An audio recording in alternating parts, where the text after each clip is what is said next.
জানো অনু, জীবনে ব্যক্তিগত যত কিছু আছে তা শুধু স্মৃতি সঞ্চিত একটা মস্তিষ্ক আছে,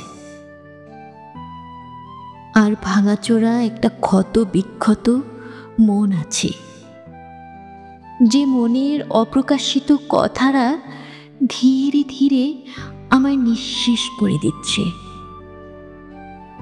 এমন কিছু গোপন ব্যথা আর গোপন স্মৃতি টাঙানো হয়েছে মনের দেয়ালে, জীবন ফুরিয়ে যাবে অথচ এই স্মৃতি, এই ব্যথা, জ্বালা যন্ত্রণা পুরোবে না।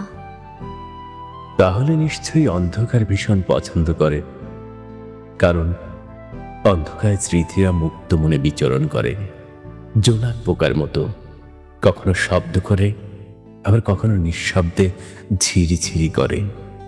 ব্যথার আষ্টে পৃষ্ঠে জড়িয়ে থাকে সমস্ত অবয়বে। শুধু অন্ধকার কেন, বলতে পারো এক অন্ধকার বন্দিশালায় আমার জীবন আটকে আছে। হৃদয় জুড়ে চাপা কষ্ট, দীর্ঘশ্বাস নিরবধি বয়ে যায়।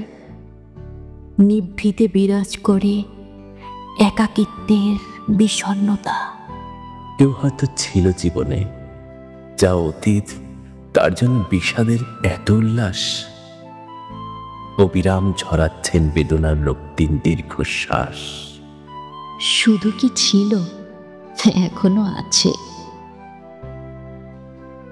তবে আমি তার কাছে মাত্র খড়কুটো, একটা মাটির পুতুল।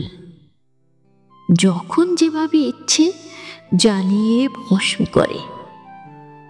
সারাদিনের খাটুনি শেষে যখন ঘুমোতে যাই, তখন ঘুমোতে পারি না। মনের যত ব্যথা সব মাইগ্রেনের ব্যথার সাথে মিশে ব্যথার প্রবণতা বাড়িয়ে দেয়। বলো তো,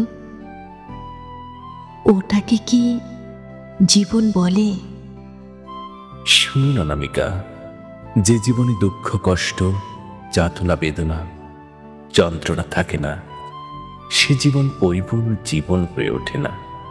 জীবন সার্থক হয় দুঃখ নামক পরশ পাথরের স্পর্শে। আর এই যন্ত্রণার ছোঁয়াতে জীবন খুঁজে পাবে তার আসল সত্যকে।